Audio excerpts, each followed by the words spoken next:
garantizar que la tengan. Muy buenas noches, estudiantes de la Maestría de Gestión Hospitalaria. Estamos ya en la videoconferencia 7.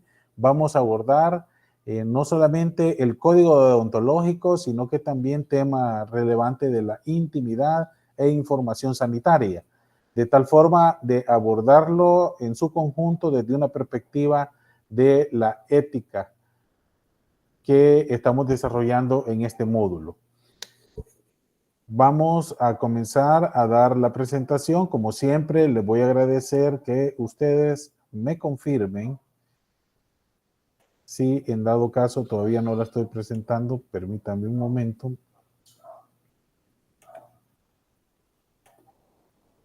De tal forma de que iniciemos con esta presentación. ¿Me confirman, por favor, si ya es visible? Gracias. Excelente. Vamos a continuar con este tema. ¿A qué se refiere el código deontológico? ¿A qué se refiere cuando mencionamos la intimidad y la información asistencial? Como siempre, ya les di la bienvenida. Estamos ya arribando a la videoconferencia 7. Estamos en la recta final de este módulo. Pónganle mucha atención al aula virtual. No dejen hasta último momento sus trabajos para poder garantizar de que desarrollemos adecuadamente esta intensidad de módulo de ética y derecho sanitario. Vamos a compartir los objetivos de esta sesión. Por supuesto, siempre el repaso de la clase anterior. Vamos a siempre evacuar con ustedes si hay alguna pregunta respecto al ensayo final y darle seguimiento a este tema que ahora corresponde al código deontológico y al tema de intimidad. Recuerden siempre que estamos abiertos a que ustedes participen. Termino la idea y ustedes le doy la oportunidad. Vamos a levantar la mano virtual o en su defecto vamos a abrir un espacio para la participación, ¿verdad? Recuerden la importancia de participar en los foros. El objetivo de esta videoconferencia 7 es que tengan claro todo el seguimiento a al planteamiento del código deontológico, de igual forma que tengan claro el concepto de intimidad y el concepto de la información sanitaria. Yo les comentaba que vamos a también dar un repaso de la clase anterior. Iniciamos la videoconferencia 6 con un tema de evaluación porque en la medida que se realizan actividades evaluativas en su establecimiento de salud, usted puede aprovechar para posicionar el tema de ética. De lo contrario, si no hay un impulso del gerente en salud, no hay posibilidades de que este tema se comprenda, se visualice y se le dé trascendencia en cada establecimiento de salud. Y es así que planteamos que la evaluación es un proceso que permite consolidar y potenciar los aprendizajes significativos, determinando el logro o el cumplimiento de los objetivos de una actividad determinada en el conjunto del variable accionar sanitario de cada establecimiento de salud. En todo proceso exitoso evaluativo se debe tener claro cuáles espacios están ya totalmente planificados y disponibles para realizar una evaluación. Para el sector salud y en particular para el gestor en salud, para el gerente, es de mucha importancia la definición de los espacios de evaluación que permita fortalecer el entorno laboral y determinar el cumplimiento de las metas. Aquí no se trata de buscar culpables, lo que se trata es dar un abordaje de cara a los procesos y que estos procesos, si sea necesario modificarlos, se modifiquen. Vimos también diferentes clasificaciones de modelos de evaluación y se planteaba alguno de evaluación de aplicación de las políticas institucionales. En el módulo de políticas y gestión de los servicios de salud vimos la importancia de las políticas institucionales y políticas nacionales relacionadas a salud. También la evaluación del cumplimiento de metas y la evaluación operacional, que en algunos espacios se realiza de manera simultánea todos estos tipos de evaluación. También vimos que se puede dar tipos de evaluación en salud, ya sea sumativas o formativa. Se entendía por sumativa a la relacionada a los programas finalizados para poder determinar el alcance que hayan tenido a nivel de los indicadores sanitarios y de los objetivos propuestos. Y la formativa, que permite evaluar un programa en la ejecución del proceso para afinar las acciones de implementación. Podbean plantea que hay dos grupos de evaluación definidas en dos tipos, los de proceso y los de resultado. Los de proceso están consideradas como formativas, se relacionan con el control, aseguramiento de la calidad de la práctica y son usadas para evaluar cómo son implementados los procesos. Y la evaluación con base a los resultados se entiende como un abordaje de comparativo enfocado tanto en los logros como en los procesos que permitieron alcanzar dichos niveles de logros en los establecimientos. Debemos de tener claro que también desarrollamos en la clase anterior la importancia de la responsabilidad laboral y ubicábamos que se proyecta para una realidad institucional en la medida que se promueven los valores de un momento histórico determinado.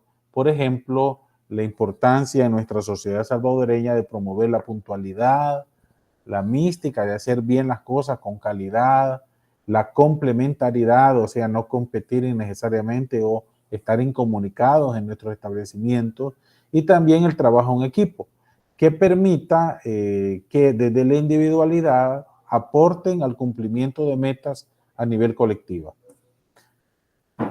De cara también a la responsabilidad laboral, vimos que las características de los establecimientos privados y públicos tienen diferencias objetivas que son necesarias analizar. ¿Por qué en los establecimientos privados hay una proyección de mayor orden y limpieza, a pesar de contar con el personal asignado? ¿Por qué en los establecimientos privados hay un tipo diferente de atención a los pacientes? Esos son aspectos éticos que tienen una proyección en la responsabilidad laboral.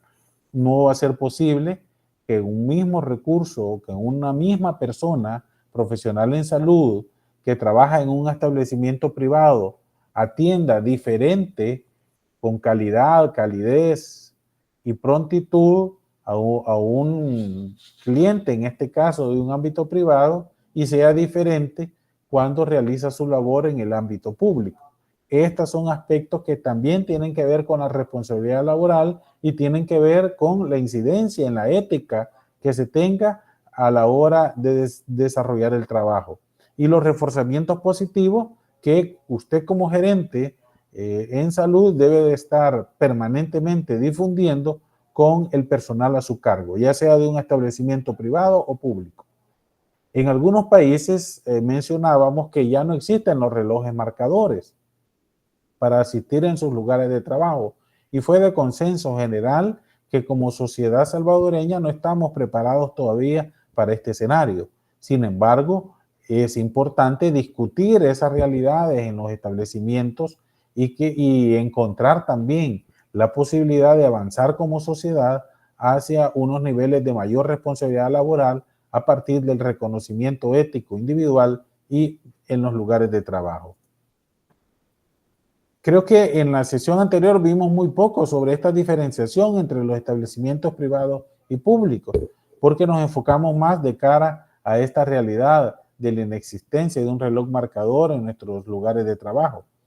Pero sépase que en la medida que desarrollemos nuestra labor profesional tanto en el ámbito público como privado, fortalecemos la ética profesional y damos una proyección que nos permite posicionarlos en un ambiente de calidad y competitividad.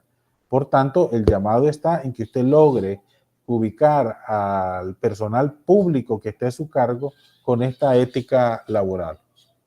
a partir de poner ejemplos concretos y que las personas participen. Igualmente, vimos en la clase anterior que el gerente en salud tiene la responsabilidad de generar espacios de reflexión y evaluación de las conductas éticas en el personal a su cargo. Como elemento complementario, es clave el conocimiento del marco legal, porque hay algunos aspectos relacionados al cumplimiento del marco legal que de manera obligatoria tiene que asumirse por el personal a su cargo, pero que deben de ser complementados de manera positiva con acciones que promuevan la ética, porque va más allá del cumplimiento del marco legal y va más allá de los temas que el marco legal aborda. De tal forma que en la medida que nosotros hagamos un abordaje integral en nuestros establecimientos de salud, vamos a poder incidir en la conciencia de cada trabajador y que esta sensibilidad en la conciencia del trabajador se decante por el cumplimiento de la ética profesional. Ahora mencionábamos que en el Ministerio de Salud se promulgó un código de ética y que especifica el comportamiento ideal del personal institucional, estableciendo las normas morales y de trabajo y de trato social, para que se cumplan en cada uno de los establecimientos de salud. El código de ética busca ofrecer estándares de conducta del personal institucional, tanto a nivel administrativo como el que se encuentra directamente con la prestación de los servicios de salud.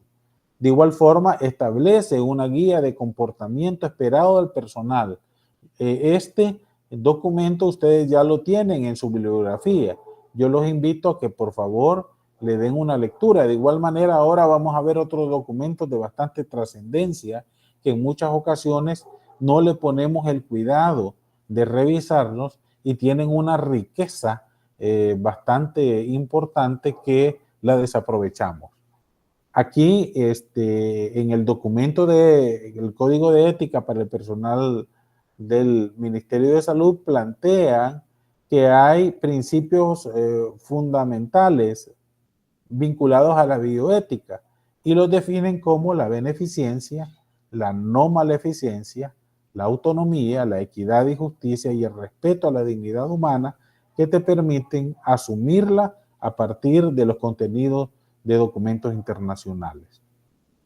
Vimos también que en el Código de Ética del Ministerio de Salud estaba regulado aquellos aspectos que si un paciente le regala a usted un par de pan dulces, un par de mangos, ¿verdad? Sin que usted se los haya solicitado, porque son de un valor exiguo, no implica una violación ética, porque puede ser peor que una persona sienta que le está rechazando, ya sea porque lo mira de menos o porque cree que los ha preparado en condiciones no higiénicas, y eso puede afectar la relación personal de salud-paciente. Entonces, en esa medida, se hacen acciones para compartirlo con el personal de turno o para mencionarle que por esa vez se lo va a recibir, pero que no es obligación que le esté regalando esos aspectos.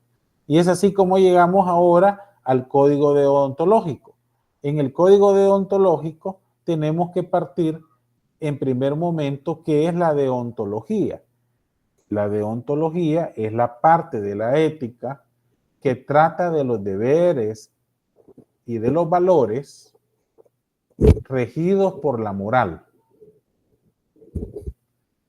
Con la deontología se analizan los deberes internos, o sea, aquello que surge de la más íntima convicción de cada persona, de cada individuo, abordando lo que debe hacer o no una persona según su conciencia. Y esto tiene que tener mucho recordatorio, debe de existir mucho promoción en el establecimiento de salud para llegar a esos escenarios y superar la generalidad de divisiones, entre profesiones, de rivalidades sin ningún sustento o de envidias infundadas que puedan existir entre personas. En la medida que existe una comunicación franca, que hayan espacios para realmente evaluar el yo interno, eso te permite mayor sinceridad y de barreras.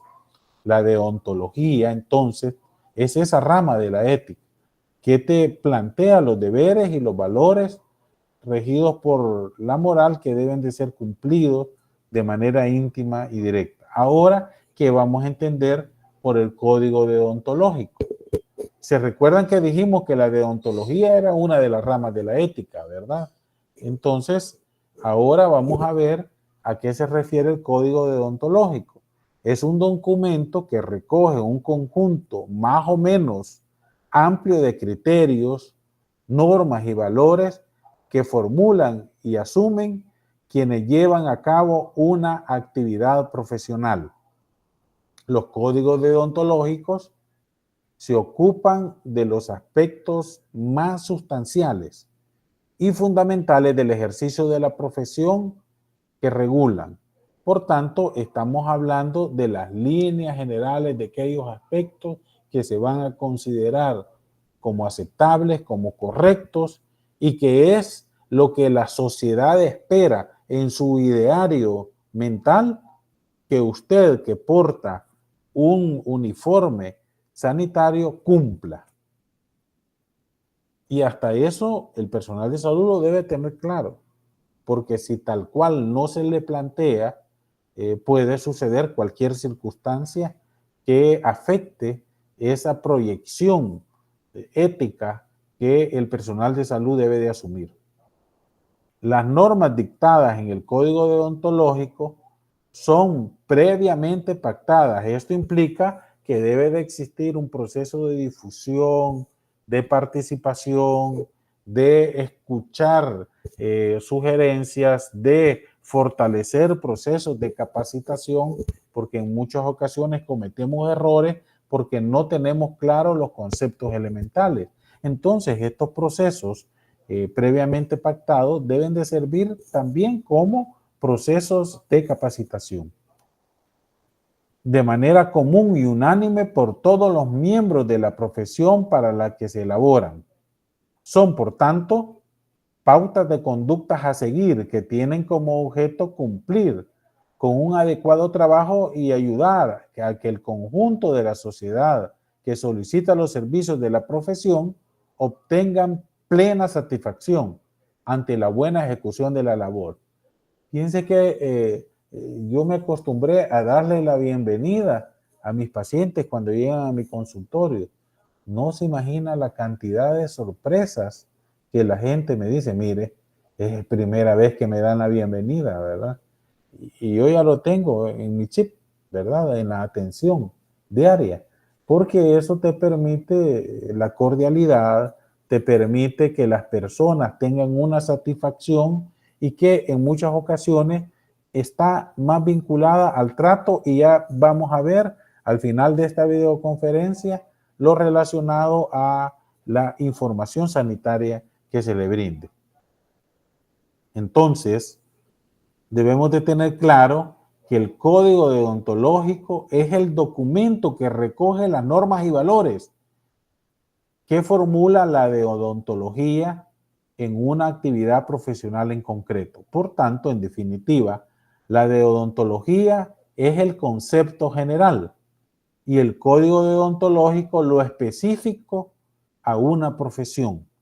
Y esto para el ámbito de salud es trascendental, porque estamos permanentemente en contacto con personas que tienen problemas, y este problema se traduce en enfermedad, que aparte del sufrimiento propio del padecimiento, se le agregan situaciones vinculadas a la persona, cómo se siente, cómo se encuentra su familia, cómo está la situación económica para hacerle frente a esa enfermedad, cómo han hecho para llegar al establecimiento. Todos esos factores deben de ser tomados en cuenta por el personal de salud para lograr que se satisface la necesidad elemental de las personas que buscan nuestra ayuda. Es así que debemos de manejar que la deontología es la ciencia o tratado de los deberes y normas éticas, en especial si conciernen al profesional de una rama determinada.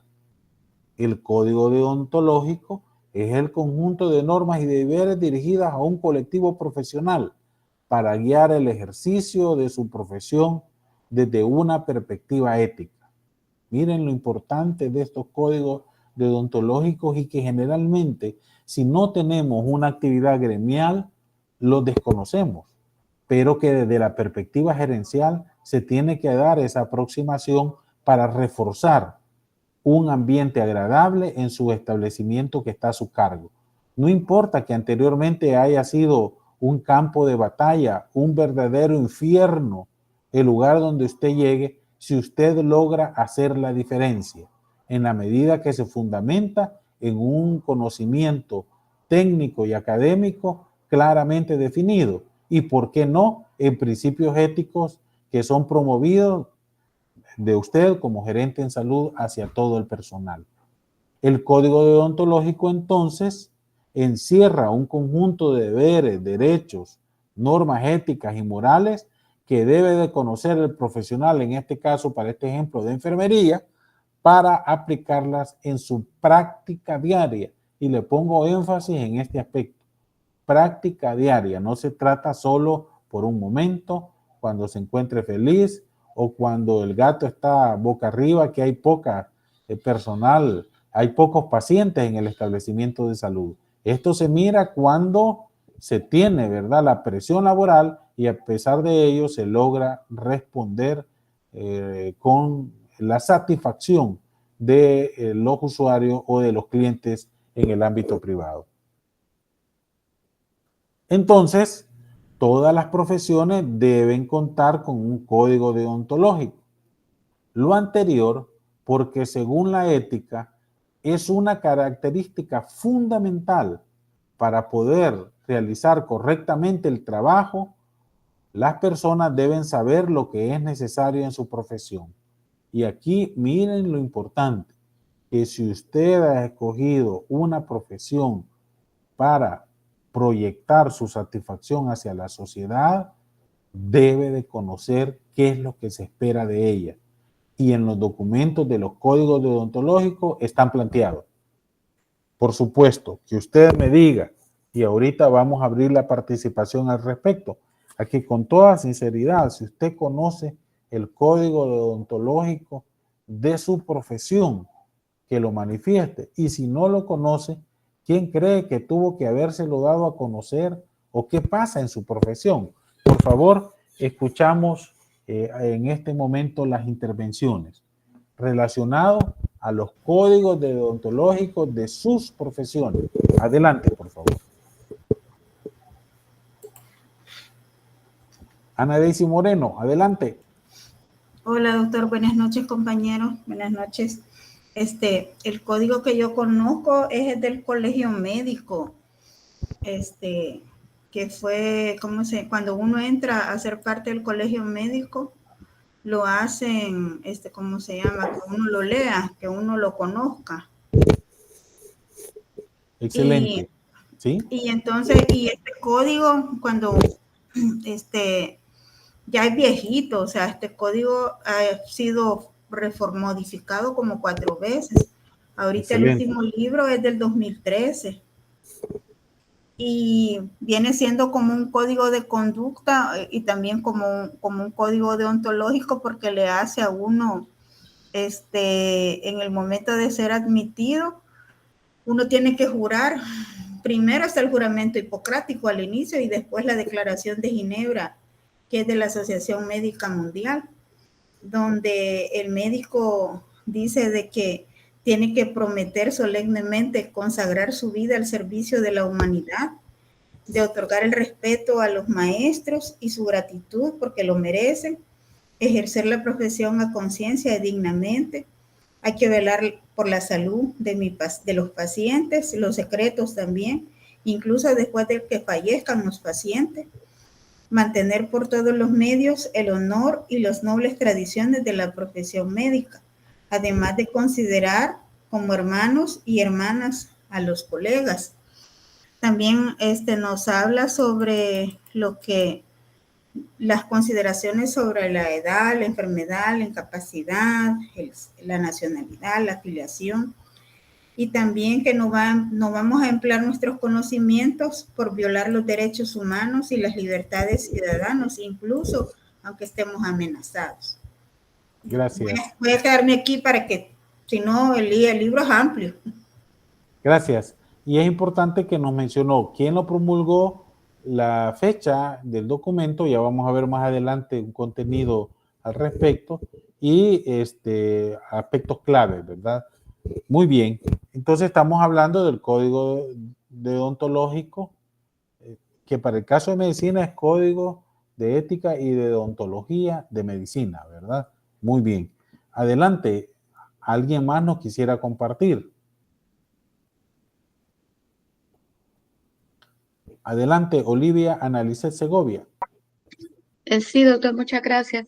Quizás aportando un poco más lo que decía Ana Daisy, realmente yo también lo conocí en el colegio médico, en las instituciones, no sé por qué realmente no lo socializan, sí es un documento bastante importante por el tipo de valores que promulga y también, quizás complementando un poco lo que decía Ana Daisy, es ese código. Bueno, la última actualización, como ella decía, fue en el 2013.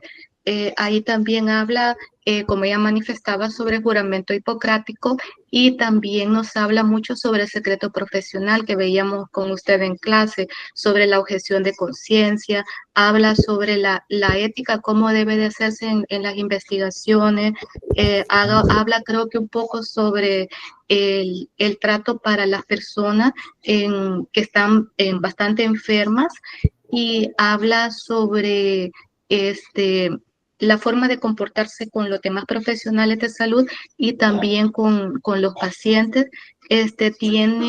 Son 16 capítulos y cada capítulo, bueno, tiene una cantidad de artículos que desarrollan cada uno de los capítulos, pero en sí es un documento bastante extenso. Usted nos decía en clase que estos códigos tienen una vigencia de 5 años, porque creo que es igual que las leyes secundarias, pero por lo menos el que tiene colegio médico es del 2013, es más antiguo que el código de ética que está para los empleados de salud del MinSal, que creo que es del 2018, que es más reciente.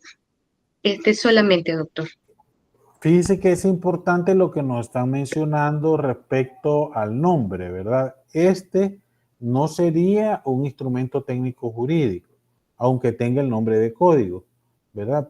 Se le puso código porque reúne varios temas relacionados a la salud. Siempre que ustedes miren código es uno, como lo mencionó Olivia, Ana dice que tiene varios capítulos vinculados, y ya los vamos a ver acá, vinculados al tema de la práctica médica, que lo que se espera en la práctica médica. Pero es promulgado por la instancia gremial, en este caso el colegio médico, ¿verdad? Entonces, se sale de los instrumentos técnicos jurídicos que son aprobados por una instancia gubernamental que tiene la facultad para realizarlo. Está más en un ámbito de la ética. Y ya vamos a ver más adelante la característica. Gracias por el comentario, Olivia Lizeth Segovia. ¿Alguien más de alguna otra profesión? Juana Esmeralda Figueroa, adelante. Bueno, tengan buenas noches, doctor, compañero. Yo les voy a mencionar el Código Deontológico de Enfermería, que consta de 9 capítulos, donde ahí nos habla que tenemos hay valores y principios éticos, y también los deberes que tenemos como personal de salud. También a nosotros nos rige como el uso del uniforme, el trato al paciente. Siempre a nosotros nos los han mencionado de recuerdo de que era estudiante, pero solo nos quedábamos como estudiantes, nos quedábamos a lo que nos decían, pero nunca nos dedicamos a leerlo en sí, lo que significa el código. Entonces, aquí nos dice a nosotros de que tenemos que tratar al paciente independientemente de la religión, la raza o el color de piel que tenga. Siempre nos dirige al buen trato del paciente y también al buen trato de otras personas que no se pueden estar alrededor de nosotros. Gracias. ¿Qué instancia lo aprobó? Aquí dice de que fueron varias instituciones las que participaron en la integración, que fueron la unidad enfermera del ministerio, los hospitales del Ministerio de Salud, Estafosalud, el Seguro Social también, el hospital militar estuvo integrado también, el hospital de diagnóstico y el hospital de Divina Providencia, que son sectores privados. Estos participaron y también están los sindicatos, estuvieron también involucrados en esto. Y el Consejo Formador de Recursos Humanos de Enfermería de El Salvador también. Fíjense que se dio un caso particular, lo vamos a discutir más adelante. Gracias. Adelante, Ana Ruth Cruz de Genovés. Buenas noches, compañeros. En cuanto al código deontológico del laboratorio clínico, ese se promulgó en el 2013 por Aprocles, dice. Más que todo, yo lo he estado leyendo, realmente lo desconocía. ¿Para qué les voy a decir, verdad? Lo desconocía y hoy que lo he estado leyendo, pues hace referencia más que todo a los principios universales, el respeto, la confidencialidad, la competencia técnica de los profesionales, la dignidad humana, el trato al paciente con justicia y equidad más que todo. Y está bien enfocado en lo que es la labor técnica de los laboratoristas, tanto profesionales como los técnicos, ¿verdad? Eso es todo. Yo realmente lo desconocía, ¿para qué le voy a decir? Hasta hoy lo he leído. Y ese estaba en la bibliografía de este módulo. Sí, estaba en la bibliografía. Sí, ahí está. Perfecto. Y desde el 2013 no le han hecho otra modificación, o sea, que es el que está vigente, ya tiene sus 10 años, ¿verdad? Y sigue vigente. Entonces, esperaríamos que los que están en estos módulos sean los que promueven, ¿verdad? Sí. Ese esfuerzo, ¿verdad? Porque sí, porque no lo han actualizado. Ya estuve investigando y no lo han actualizado, es el que está. Perfecto, gracias. ¿Alguien más? José Francisco Galdames, adelante. Buenas noches, doctor, compañeros. Doctor, yo me estuve informando, tratando de informarme lo más posible y desafortunadamente para la licenciatura en anestesiología no existe un código deontológico en específico, ¿verdad? Entonces tendríamos que regirnos por el marco general del código deontológico que existe, que ya lo han mencionado los compañeros, ¿verdad? Como lo mencionó, por ejemplo, la doctora Nadeici o la doctora Segovia, ¿verdad? Pero incluso, fíjese, doctor, que aún cuando tomamos en cuenta estos marcos legales, yo considero que para la especialidad de anestesia como es tan particular, existen bastantes vacíos, ¿verdad? Porque, por ejemplo, si hablamos por dar un ejemplo, relación médico-paciente, la relación médico-paciente entre el anestesista y el paciente es bien corta, pero a la vez es bien intensa, digamos así, ¿verdad? Entonces sí tendría que ser más específico en cuestiones como esta, ¿verdad? Cuestiones como qué hacer en casos de emergencia, porque nosotros recibimos muchos pacientes de emergencia y ahí no queda chance ni de preguntarle a los familiares ni al paciente, porque muchas veces vienen inconscientes.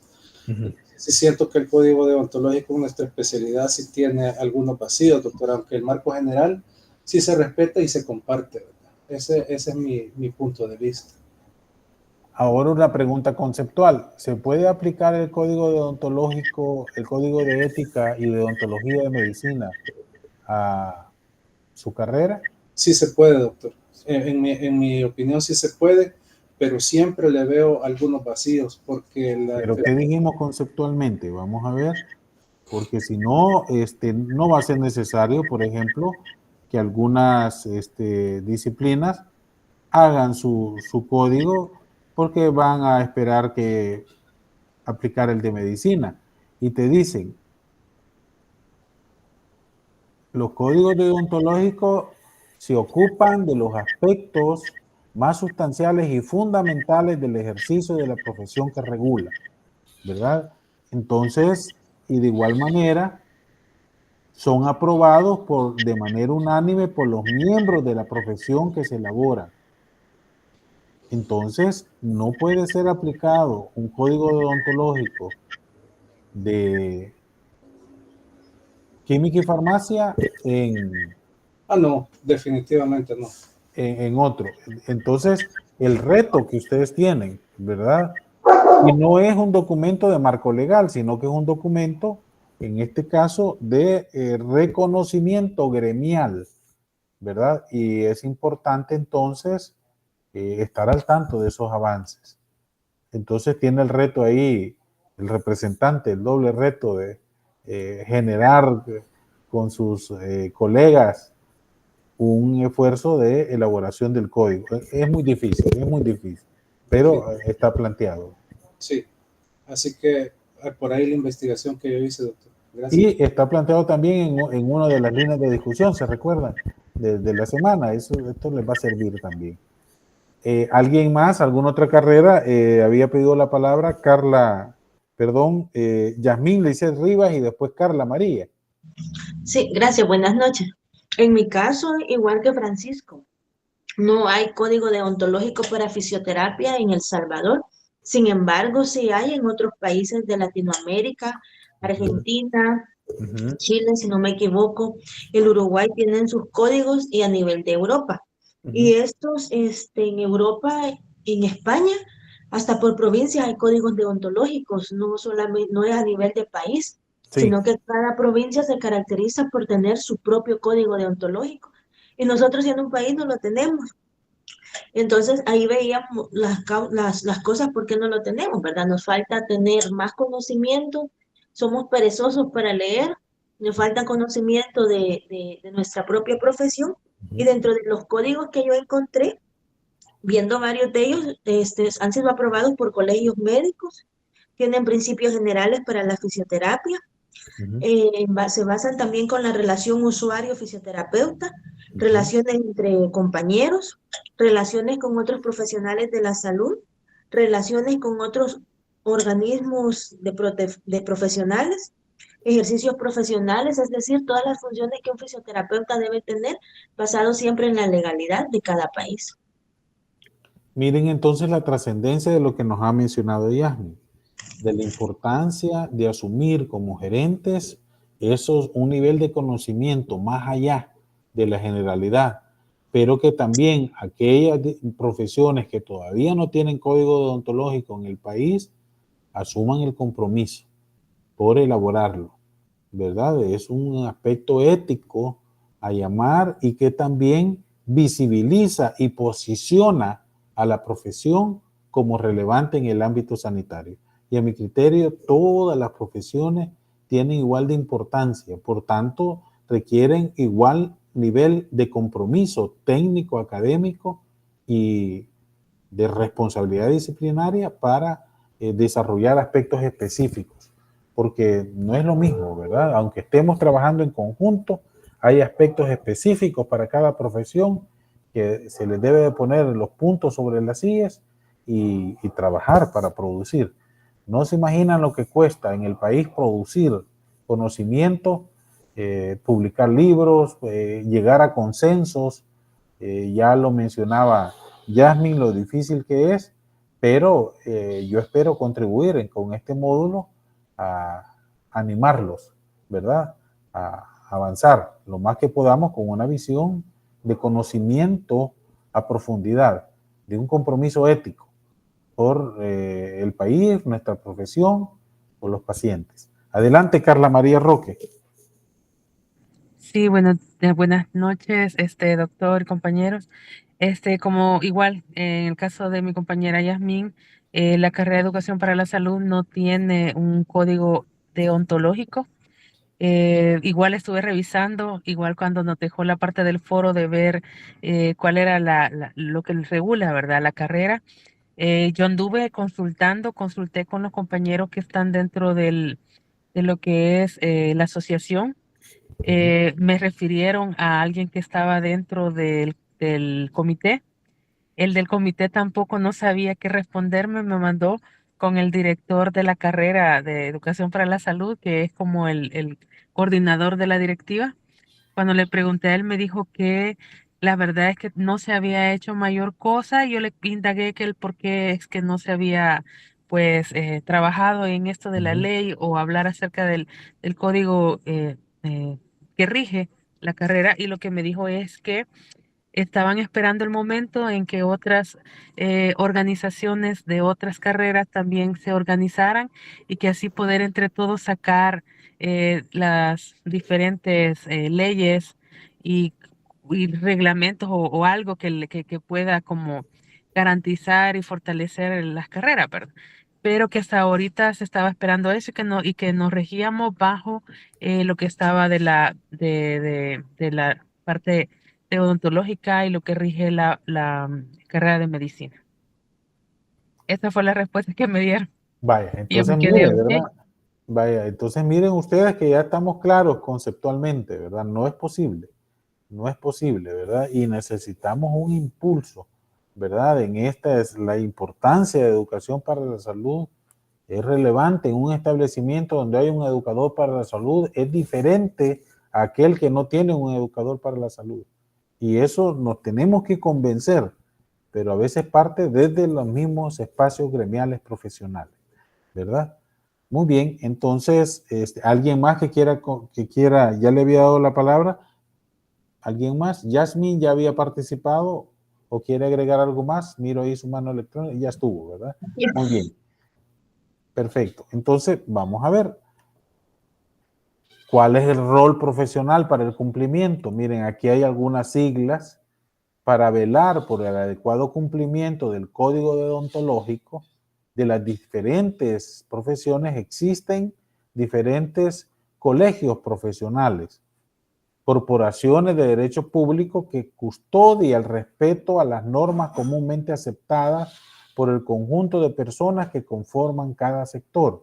Esto tiene por objeto que exista un nivel de apropiación profesional y posicionamiento de cara a criterios éticos y de aquellos aspectos que moralmente las personas esperan de nuestra profesión.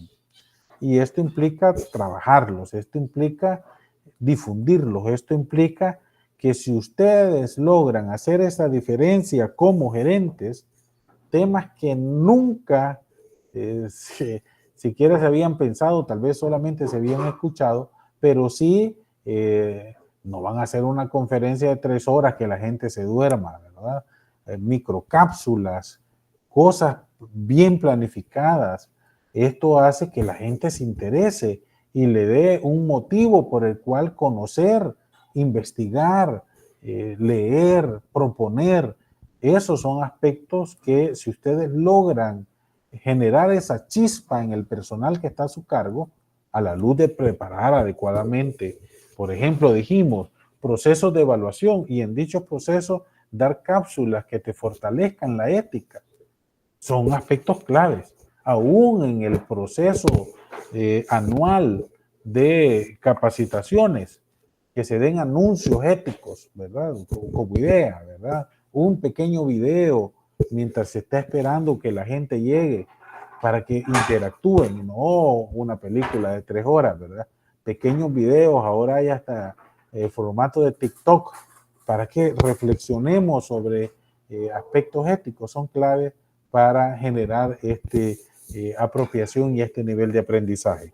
Por supuesto, un rol general lo tienen los colegios profesionales, ¿verdad? Ya lo mencionaban ustedes que Hay algunas, como el Colegio Médico, que desarrolla todo un proceso de capacitación para ingresar al Colegio Médico y allí aprovechan para posicionar el tema del código deontológico.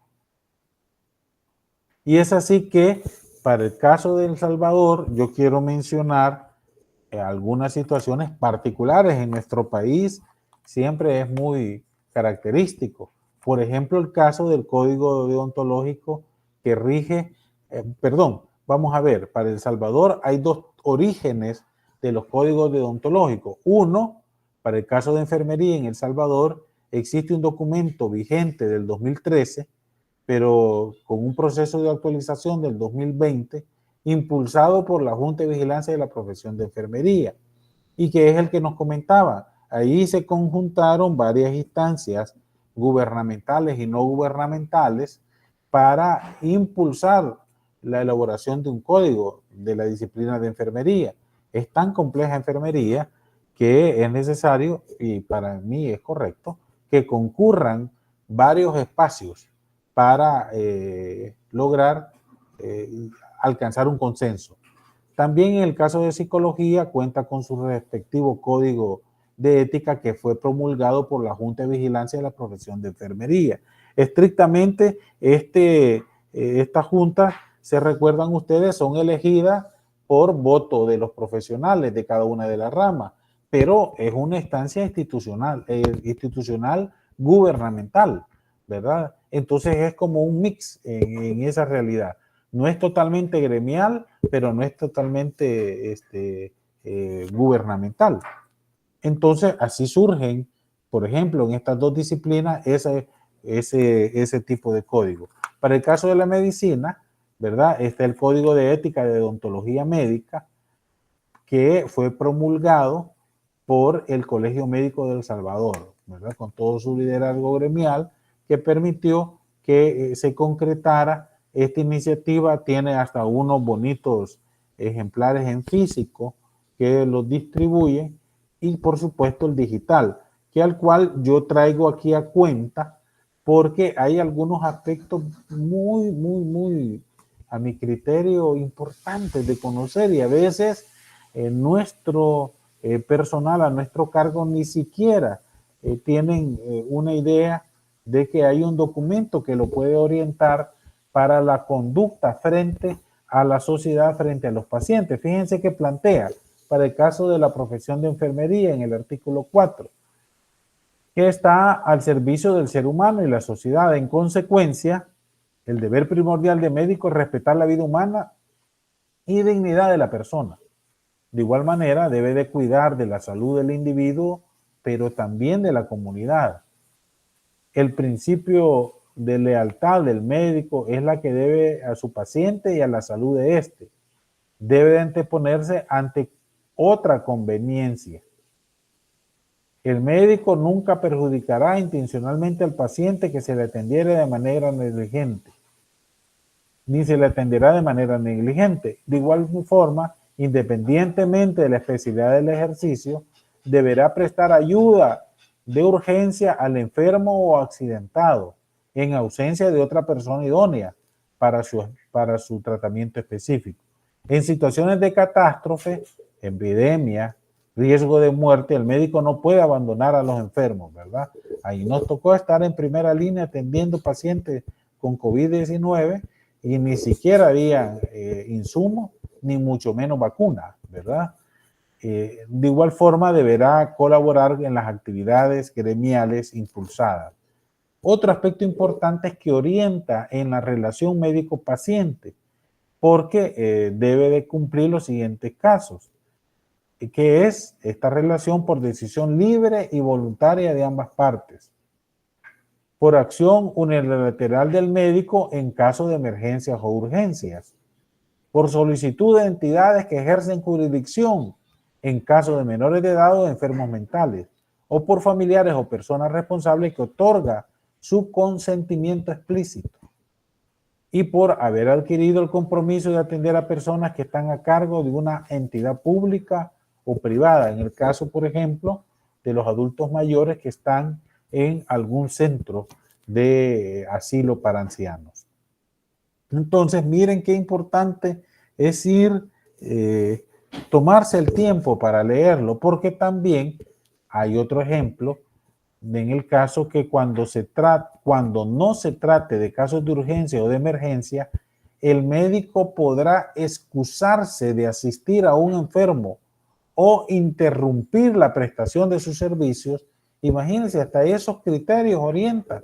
No, yo ya estoy obligado porque ya comencé. Miren, aquí está, en razón de los siguientes motivos. En el caso que no corresponda a su especialidad, que el paciente reciba atención de otro profesional que excluya la suya sin previo consentimiento, que el enfermo rehúse cumplir con las indicaciones prescritas, que el médico tratante no se encuentra en la localidad que el médico tratante no se encuentra en la localidad y no haya dejado sustituto, y que no existe impedimento temporal del médico tratante. Entonces, estas características, mire, un paciente negligente, usted no está en la obligación de estarle tolerando malcriadezas, impuntualidades, falta de seguimiento, porque está planteado que usted puede remitirlo con otro colega que tal vez ahí se sienta más cómodo y le haga caso. También este código deontológico te plantea la relación con otros colegas, las relaciones con instituciones asistenciales, las relaciones con otras profesiones, la calidad de la atención médica te la describe a calidad, y de igual forma la importancia de las juntas médicas como espacios para decidir de tal manera de garantizar la salud del paciente. De igual forma, la importancia de regular éticamente las publicaciones y anuncios médicos. Fíjense que ahora lamentablemente hasta en las redes oficiales institucionales se dan casos que el código de salud, hasta aspecto legal, uno no puede andar publicando ciertos aspectos que están ahí claros en este capítulo, ¿verdad? También están definidos los criterios éticos para los honorarios profesionales, el respeto a la reproducción, que es una decisión personal, ¿verdad? De cualquiera pareja, y uno debe de orientarlos, ¿verdad? Para garantizar que tengan una vida digna, pero respetar la decisión. De igual forma, la vida y la dignidad de cada persona. También hay un apartado para los trasplantes de órganos y para los peritajes, que en muchas circunstancias, por ejemplo, para un peritaje, si ustedes lo norman como perito, debe de tener esa claridad. Antes del receso, vamos a ver que tanto los códigos de ética o deontológicos que son originados de las instancias estatales y gremiales no pueden aplicar sanciones por su incumplimiento. Esto es importante, ¿verdad? Usted no debe ir a buscar las sanciones por incumplimiento a un código deontológico. No estamos hablando de un documento legal, estamos hablando de un documento ético gremial. Solamente el llamado ético profesional a su cumplimiento, pero para el caso de El Salvador, algunas resoluciones sancionatorias impuestas por las juntas de vigilancia de cada una de las profesiones hacen mención de los respectivos códigos de ética y manifiestan si un profesional los ha incumplido, y eso es retomado por la junta de vigilancia y lo puede sancionar. En última instancia, la recomendación es conozca los códigos deontológicos y si en su profesión no hay, promueva para que se elaboren en la medida que convenza a otros colegas de su misma profesión, ¿verdad? Entonces vamos a hacer ahora un receso de 20 minutos. Les voy a solicitar que por favor no se desconecten para que continuemos después del receso. Son exactamente las 7:30 en mi reloj. Nos vemos en 20 minutos. Gracias.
54321, el primer llamado. Primer llamado. Buenas noches nuevamente, estamos reiniciando las labores. Muy bien, gracias Carla Patricia Serrano. Muy bien, reiniciemos. Yasmín, gracias. Cristian Javier, Víctor Manuel. Muy bien, vamos a retomar. Estábamos viendo la importancia de los códigos deontológicos, ¿verdad? En la medida que tengamos la capacidad para, en primer momento, estudiarlo, conocerlo, promoverlo, en esa medida, vamos a poder adecuarlos a la realidad de nuestro establecimiento de salud y promocionarlo, no en su totalidad, sino que dependiendo de la realidad, del tema, de la época en que se encuentre, ustedes así aprovechan para promover, para difundir, para relacionar con la realidad cotidiana de su establecimiento algún aspecto de que esté planteado en el código de ética, de tal forma de que se pueda garantizar un nivel de apropiación de parte del personal que se encuentra a su cargo. Y esto te genere un nivel de seguimiento cotidiano, de promoción positiva a todas aquellas acciones éticas relacionadas. Ahora vamos a vincularlo al tema de intimidad e información asistencial en el ámbito sanitario.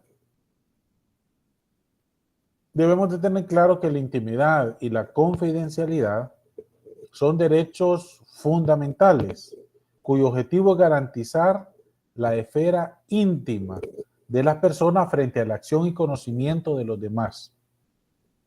Ambos derechos se complementan con el derecho a la protección de datos, que en la medida que estamos en este inicio del siglo XXI, cada vez se vuelve un tema de mayor sensibilidad. La protección de datos en las redes sociales, en la internet, se vuelve un aspecto clave en esta sociedad moderna. El hecho de que una persona se encuentre enferma y que para recuperar su salud deba revelar datos o aspectos que forman parte de su intimidad, ya es una situación bastante diferencial respecto a la vida cotidiana en que se desarrolla.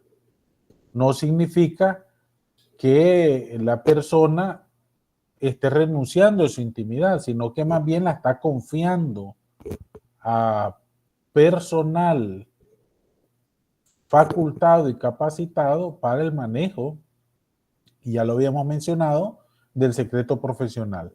Y espera que cediendo su información íntima, su información que no está cómodo o cómoda en compartirla, pero espera que sean protegidos. Y por supuesto que contribuya a recuperar su salud. En el ámbito sanitario, la protección de la intimidad en sus diferentes manifestaciones comprende el respeto a la intimidad corporal, de forma que en todo tipo de exploraciones, cuidados e incluso actividades de higiene, se respete al máximo posible la intimidad corporal de los pacientes. Para el personal de salud se vuelve cotidiano, ¿verdad? La desnudez o la importancia de garantizar, por ejemplo, que no haya una escara, que no haya una herida sangrante, y en muchas ocasiones pasamos por alto este aspecto de la intimidad corporal. Por tanto, debemos permanentemente de estar reforzando esos puntos. El derecho a limitar la grabación y difusión de imágenes mediante fotografías, videos y otros medios que permitan la identificación del paciente como destinatario de atención sanitaria es una circunstancia ya claramente definida dentro de la esfera de la intimidad. No se trata de estar publicando en sitios oficiales, como se ha dado últimamente con frecuencia, agradecimientos o el momento que está recibiendo la atención, ¿verdad? Estos son aspectos que sobrepasan criterios éticos y que sobrepasan aspectos protegidos de derechos fundamentales de las personas. Porque no está en posibilidad o se siente en desventaja de decir que no el hecho de que le tomen una fotografía o difundan un video. De igual forma, la intimidad en sus distintas manifestaciones comprende el derecho al acompañamiento. Todos los pacientes tienen derecho a ser acompañados por al menos un familiar o persona de su confianza, salvo que las circunstancias clínicas lo desaconsejen o fuera incompatible con la prestación sanitaria conforme a criterios médicos. No va a estar al momento de la toma de un TAC, ¿verdad? Ahí metido o metiendo la mano a un familiar. No, eso no se puede, ¿verdad? O al momento que en una sala de operación de una cirugía mayor, tampoco es posible. El derecho a la confidencialidad de los datos personales.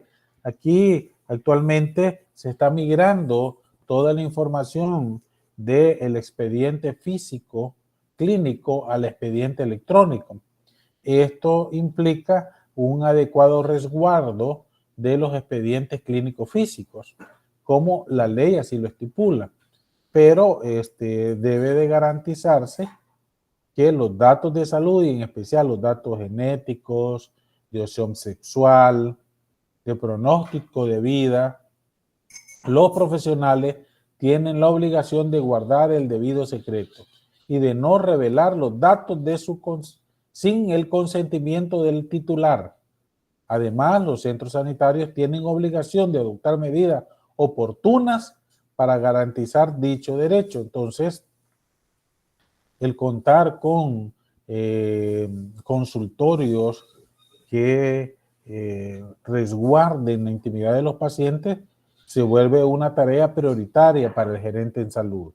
Y si se requiere la gestión, se requiere readecuar los espacios físicos, se tiene que hacer. Entonces, nosotros vamos viendo que está vinculado a lo que ya habíamos planteado del secreto profesional. La intimidad de los pacientes es un deber ético y vinculado al secreto profesional, que es un deber que nace de la esencia misma de la profesión. Los profesionales de la salud se les exige el secreto profesional por el cual deben mantener confidencialidad cuando vean, oigan y descubran en el ejercicio de su profesión, a partir del interés público, la seguridad de los pacientes, la honra de la familia y la respetabilidad del profesional, ¿verdad? No hay peor cosa que personal de salud que incumpla la confidencialidad del paciente, que incumpla criterios de intimidad personal, porque esto afecta toda la relación de la sociedad con el ámbito sanitario. El reforzamiento efectivo depende del gerente y la fiscalización, y de ser necesario la sanción si un personal de salud no lo acata. Ahora, la información asistencial por también defecto es otra de los componentes esenciales en la atención sanitaria, al igual que la intimidad, y está vinculada a criterios éticos elementales. Es muy frecuente que en los espacios donde es necesario estar dando información repetitiva, el personal de salud muestre cansancio. Para ello, el personal gerencial debe de crear mecanismos, ya sea electrónicos, ya sea en en papel para entregárselos al paciente y no sea una verdadera carga administrativa o, peor aún, carga de tiempo efectivo el estar explicando y volviendo a explicar indicaciones, por ejemplo, para la toma de algunos tipos de exámenes. Es mejor hacer una guía y planteárselo a los pacientes y un número ahí si tienen alguna duda, ¿verdad? Porque la información asistencial es clave para fortalecer los canales de información con el paciente y con los familiares.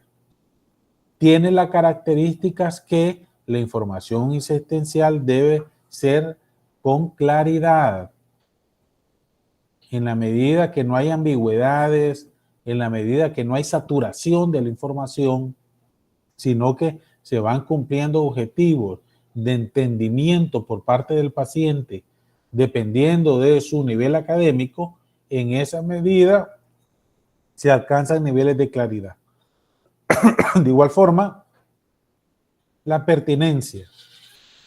Se debe de garantizar que haya un nivel de reconocimiento al tipo de información que se le va a brindar acorde a la atención en salud que está recibiendo, de tal forma de no plantear exageraciones, de no hacer válido algunos mensajes en redes sociales que no tienen ningún fundamento académico, ni mucho menos científico, y garantizar que el paciente conozca respecto a la situación a la que está enfrentándose. De igual forma, la información asistencial debe de ser sincera, en la medida que no se promueven falsas expectativas, que no se promueven curaciones milagrosas y que no se buscan atajos a circunstancias que son largos procesos de recuperación. Es importante hacerle ver que cada organismo es diferente, que cada persona tiene su realidad particular, pero que la generalidad plantea aspectos de cara al pronóstico de la enfermedad que se padece o de la circunstancia en la que se encuentra, de tal forma de que pueda ser fundamentada, por ejemplo, con estadísticas, preferentemente nacionales, ¿verdad? Sino internacionales sobre lo que se tiene que afrontar. De igual forma, tiene que ser integral la información asistencial, porque tiene que contar con toda la realidad que el paciente puede estar viviendo para poder encontrar posibles alternativas que favorezcan la recuperación de la salud. Hay aspectos, por ejemplo, que se dejan por fuera cuando la información no es integral, relacionado al lugar de vivienda, relacionado a la edad, relacionado a creencias religiosas, que pueden significar un obstáculo de comprensión para el paciente. Se debe de tomar en cuenta todos los criterios de las personas para garantizar que haya una comprensión integral del mensaje que está recibiendo.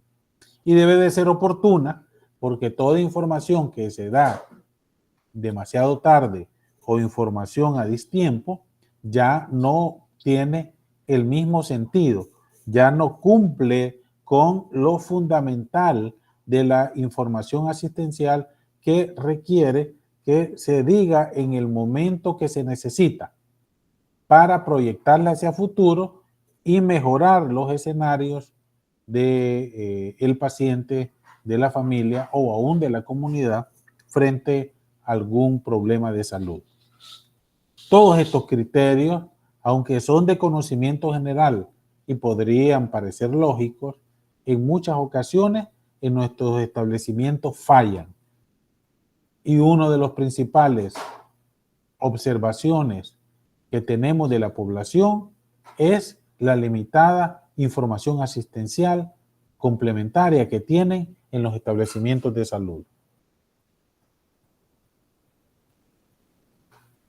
La información asistencial entonces nos permite que exista una disponibilidad del paciente, no solo para recibir la atención, sino que también para cumplir con la adherencia, por ejemplo, a los medicamentos, para cumplir con las indicaciones respecto a ir preparado para realizarse un examen o para garantizar que no vaya a sufrir aspectos sobreagregados a el proceso de atención. Si ya se sabe que se va a requerir estar por bastante tiempo, es importante plantearle que lleve suficiente agua, que lleve papel higiénico, que lleve una galletita si es que no es diabético o una fruta, para que esa disponibilidad del paciente no se mire afectada por alguna falta de información que no se le dio de manera integral. De igual forma, la información asistencial permite que mejore la actitud frente a los procedimientos médicos. Hay personas que le tienen un pánico aún a las inyecciones, no digamos a procedimientos odontológicos o a procedimientos quirúrgicos más complicados, a situaciones tan sencillas como citología. Es normal que las pacientes muestren cierto nivel de estrés, pero en la medida que tienen información, esta actitud mejora. De igual suerte, facilita la comprensión del paciente para desarrollar los diferentes pasos, etapas que pueda requerir cualquier atención sanitaria. Disipa dudas. La principal fuente del miedo es tener dudas sobre la viabilidad, sobre el nivel de procedimientos que se van a hacer, y teniendo claridad hasta te permite que la persona diga, ni sentí la injuria o el estrés, ¿verdad? Porque se le ha explicado adecuadamente.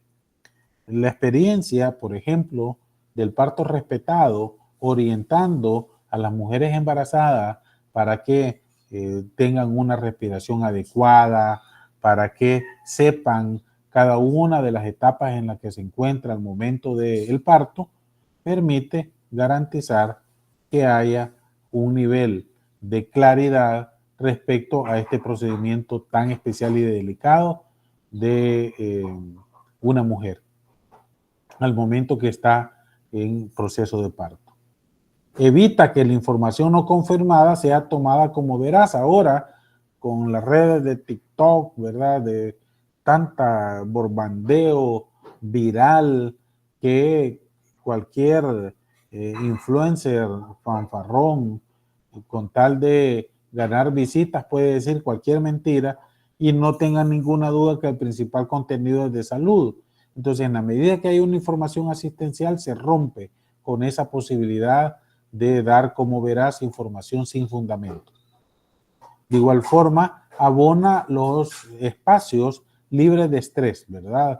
En aquellos lugares donde, establecimientos de salud, donde sea necesario estar gritando porque no se oye, porque hay una gran interferencia de muchos sonidos, se disipa en la medida que hay información asistencial oportuna. Y de igual forma, facilita el trabajo complementario y en equipo. Dice que hay pacientes como que les gusta ver pelear al personal de salud, ¿verdad? Ponen en contra a un personal contra otro. Mire que la enfermera me dijo, y a veces no es del todo cierto, ¿verdad? Si hay información asistencial oportuna y las personas miran que hay trabajo complementario en equipo, en esa medida se da mayor certeza a la hora de la atención sanitaria, que es nuestro objetivo. También la falta de información asistencial provoca problemas de diferente envergadura, tales como desorientación del paciente. Es triste que un paciente ande perdido en un establecimiento de salud, que no sepa lo que va a hacer, y peor aún que ande en la mano un papel preguntando y no haya forma de orientarlo, ¿verdad? Perdido en un submundo del cual para nosotros puede ser sencillo, pero una persona sin información pueda tener enfrente dónde se le va a atender y si ni un cartelito hay, es difícil, ¿verdad? De igual forma, hay una falta de acatamiento de indicaciones, ¿verdad? Uno les dice una cosa a la carrera, les dice 10 pasos, la gente se recuerda de uno y lo demás lo va a hacer a lo loco. Entonces, es importante que la información asistencial sea dosificada y tenga por objeto el acatamiento de las indicaciones para la recuperación de la salud. Y en el peor de los escenarios, cuando no hay información asistencial, hay una confrontación con el personal de salud. Todavía está en mi mente aquel fiscal general, un fiscal de la República, que solicitó información a una enfermera del Hospital Nacional Rosales y ante la falta de información no vio más que pegarle un puñetazo directamente en la cara. Por supuesto, este fiscal fue fue despedido inmediatamente. Ya estamos hablando de hace unos 12 años, ¿verdad? Pero miren las consecuencias, ¿verdad? ¿Por qué llegar a ese nivel de confrontación si están las condiciones gerenciales para que los principios éticos nos impulsen a permanentemente orientar y brindar información asistencial a nuestros usuarios y en el ámbito privado de los clientes? Yo les pregunto, ya para ir cerrando esta sesión, ¿existen espacios de información asistencial en su establecimiento? Por favor, opine. Carlos Antonio Carrillo, adelante. Buenas noches, doctor compañero. Fíjese que acá existe la figura de los compañeros de punto seguro. Ellos, cuando hay algún problema, sirven como de intermediarios entre el usuario y nosotros como prestadores de servicios de salud. Entonces, quieras o no, pues esa figura ayuda bastante, por lo menos a que no nos... en todo ese proceso siempre se pierde mucho tiempo, entonces ellos nos ayudan a ser un poquito más puntuales. Tenemos esa ventaja, al menos aquí en el seguro, de tener esa parte de la figura de punto seguro. Gracias. Adelante, Ana Daisy Moreno.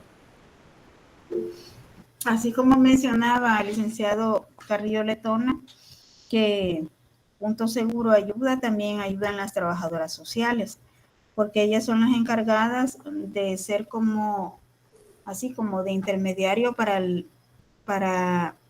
los resúmenes médicos, porque a veces hay pacientitos que se han ingresado en el hospital y quizás tienen algún seguro que les regresa dinero, entonces ellos llegan a preguntarle a la trabajadora social cómo puede ser para obtener un resumen. Entonces ellas son las intermediarias entre el paciente y las jefaturas. Entonces una vez llenan una constancia y ya sacan la información y ya cuando les dicen vengan en 10 días hábiles, ya les entregan su resumen. Antes esas constancias se pagaban, pero de un año para acá ya no las pagan. Ya son gratis. Gracias. Adelante, José Ulises Márquez. Buenas noches, doctor. Dentro de la información asistencial, en el Hospital Rosales se cuenta con el Comité Gestor de Camas, que se va orientado a agilizar las citas para las próximas cirugías de algunos pacientes que a lo mejor no tienen asignado una cama dentro del hospital. Gracias. Importante. Adelante, Olivia Anadicet Segovia. Sí, doctor. También dentro del hospital, como usted decía, con la implementación de la ley Nacer con Cariño, hay un grupo de trabajadoras en salud que son las educadoras prenatales. Entonces, ellas se encargan de orientar a todas las señoras embarazadas sobre lo que usted manifestaba, la duración del parto, la duración de las diferentes fases, las posiciones para el parto, y le brindan diferentes sesiones, y con eso cuando las señoras embarazadas ya no llegan a la unidad de parto con cariño están bastante orientadas, sumado con la consejería que le brindan ya dentro de lo que es el control prenatal. Gracias, importante. Ahora, por favor, principalmente los que no han participado. ¿Han conocido ustedes algún problema que nos quisieran compartir, que hayan logrado presenciar en su establecimiento de salud y que haya surgido producto de un fallo en la información asistencial o algún fallo a el respetar la intimidad de los pacientes? Sin detalles, ¿verdad? Sino que a nivel general, solo para orientarnos y desde su visión gerencial, ¿cómo lo solventaría? Adelante, Evelyn Adela. Buenas noches. Pues en mi experiencia personal en lo que es la consulta externa, cuando estaba en el proceso, ¿verdad?, de mi embarazo, asistí a esas charlas de educación prenatal, pero las personas que estaban a cargo de impartir dichas charlas, el médico, pues a mí me trató muy mal porque yo asistí sola, ¿verdad? Mi esposo trabaja lejos y no pudo asistir conmigo, y desde ese momento él empezó a decirme que porque iba sola, que el niño no lo hice yo sola, que a la hora del parto no íbamos a hallar qué hacer y que él a jugar pelota se iba a poner con la pelota. Entonces fue primera y única a la que fui. Entonces, si así se comportan con las demás pacientes que no trabajan en el área hospitalaria, pues no van a obtener los resultados con los cuales surgieron, ¿verdad?, este tipo de medidas y de estas leyes, ¿verdad? Lo que es nacer con cariño, crecer con cariño. El espíritu de la creación de esas leyes es totalmente lo opuesto a lo que yo viví como paciente, y lo que yo haría como gestora, ¿verdad?, al estar al frente de ese tipo de implementación de esas prácticas, sería capacitar en realidad al personal, y lo que tiene que ver con lo que estamos viendo, ¿verdad?, los códigos deontológicos de cada profesión, más allá de tener un conjunto de normativas y reglas, estos códigos se tratan de humanizar cada una de las profesiones, solamente. Gracias, Evelyn Adela, por compartir su experiencia, ¿verdad? A veces es difícil, ¿verdad?, vivir en carne propia como paciente circunstancias tan delicadas como nos compartía, ¿verdad? Y cómo tenemos el gran reto como gerentes, como jefatura, para estar pendiente en esa fiscalización. Ana Ruth Cruz, adelante. Sí, fíjese, doctor, que a mí me pasó algo parecido a lo de Evelyn antes. Mi niño tiene 8 años y cuando yo estaba embarazada, yo pasaba en la 1 de mayo, aunque es un lugar de alto riesgo, ¿verdad?, de embarazo, pero me habían conseguido que pasara ahí porque solo me atravesaba la calle para ir ahí del Rosales a la Mayo. Entonces, recuerdo que un doctor, pero yo cada vez que lo veo, o sea, para mí, siempre que me lo encuentro, digo, Dios mío, este hombre le tengo miedo porque, mire, le empezó a decir, yo estaba ahí con las pacientes, ¿verdad?, esperando mi turno, y la señora creo que era diabética, pero le empezó a decir cosas, y señora, ¿y usted qué espera que su hijo le salga yello? Así fue la palabra que le dijo, con ese nivel de azúcar que anda, cuando va a entrar en razón, y diciéndole yo, Dios mío, bendito, y cuando me toca mi turno de pasar, yo no sabía si iba a pasar con él o qué, porque estaban los cubículos así abiertos prácticamente, yo con un terror, y ahí lo veo al señor, ya es un señor, pero sí maltratando a una paciente, y la paciente casi llorando y embarazada, que uno anda como a flor de piel todo, que media cosa lo hace llorar. Yo sí tuve esa mala experiencia de observar eso, gracias a Dios no me tocó pasar con él, pero sí lo observé ahí en la 1 de mayo, y yo impactada, porque ¿cómo un profesional de la salud puede tratar a una persona así? Gracias por compartirlo. Y hablando ya de una situación bien delicada, que se relaciona a una atención, ¿verdad?, principalmente de embarazo, por las repercusiones que tiene, ¿verdad? Veamos alguna circunstancia en su trabajo que ustedes sientan que la información asistencial, que la intimidad en su trabajo y cómo la afrontaron. ¿Alguien que quisiera comentar? Adelante, Carla Patricia Serrano. Hola, buenas noches. Ay, disculpe, tengo la cámara apagada porque no estoy en paso. Fíjese que en el hospital se dio una situación una vez con X compañera que pues conocía a la paciente. Entonces la paciente como que tenía un poco de represalia contra la compañera y empezó a dar información como que la compañera le había tomado foto al expediente de ella y se lo había mandado a la expareja. Entonces era algo bien delicado, ¿verdad? Porque se ve que el expediente pues es bien. Entonces esto llegó a la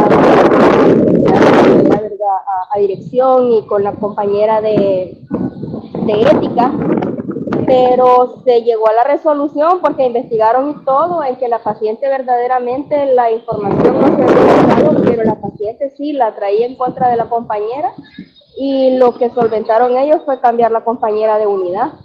Pero la paciente siempre que la compañera, como que siempre que la paciente reingresaba, porque era paciente que reincidía en los ingresos, siempre buscaba a la compañera como para pleito, no sé, pero sí, yo creo que esa fue una situación bastante difícil porque ella decía que la compañera le había tomado foto a su expediente y había compartido la información del por qué ella estaba ingresada y qué era el tratamiento que ella tenía.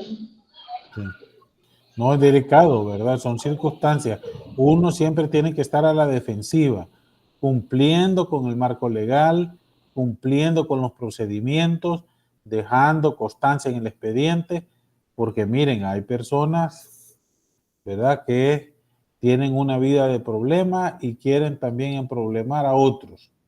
Y eso incluye al personal de salud. Adelante, Ana Daisy Moreno.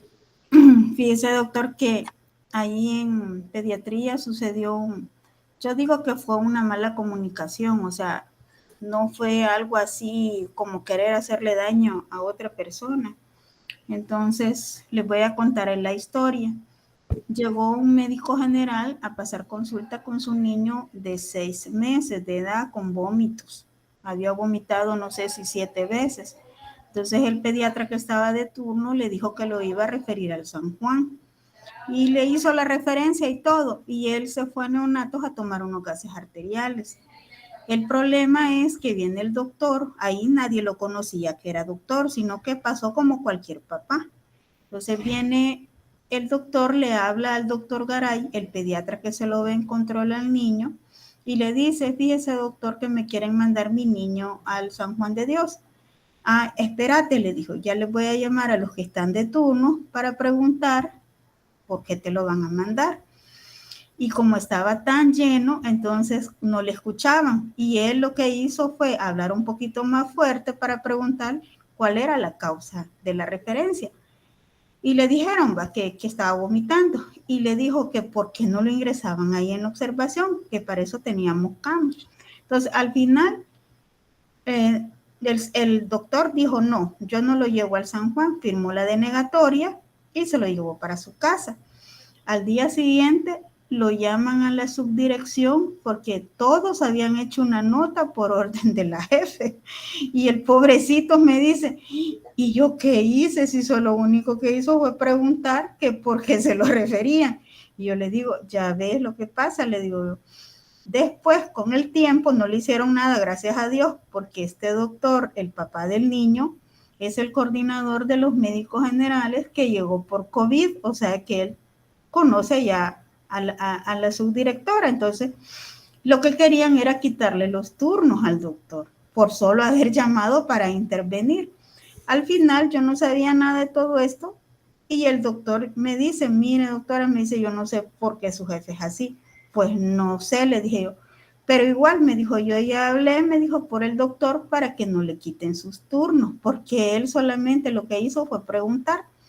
Y le digo yo, ¿y cuál fue el error del doctor Garay? Es que sus compañeros, o sea, como que el doctor les estaba cuestionando la referencia y en ningún momento fue así.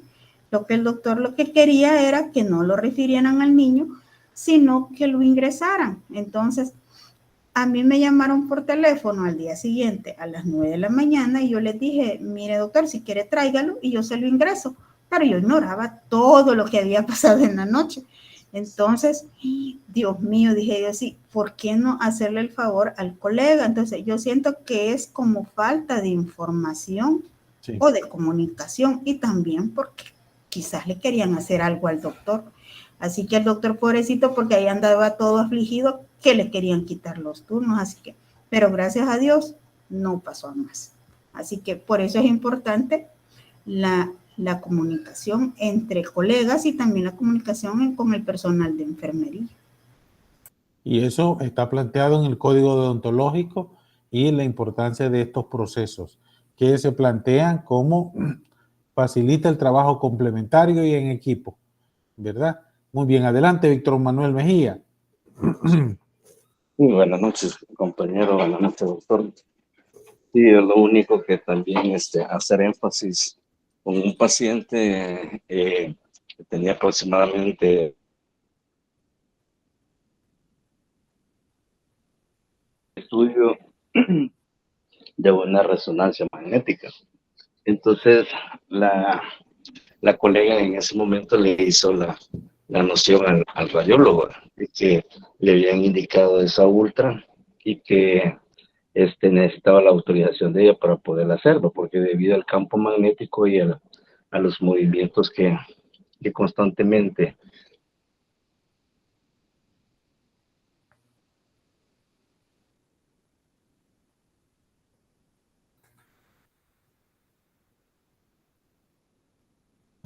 No sé si solo a mí o se corta.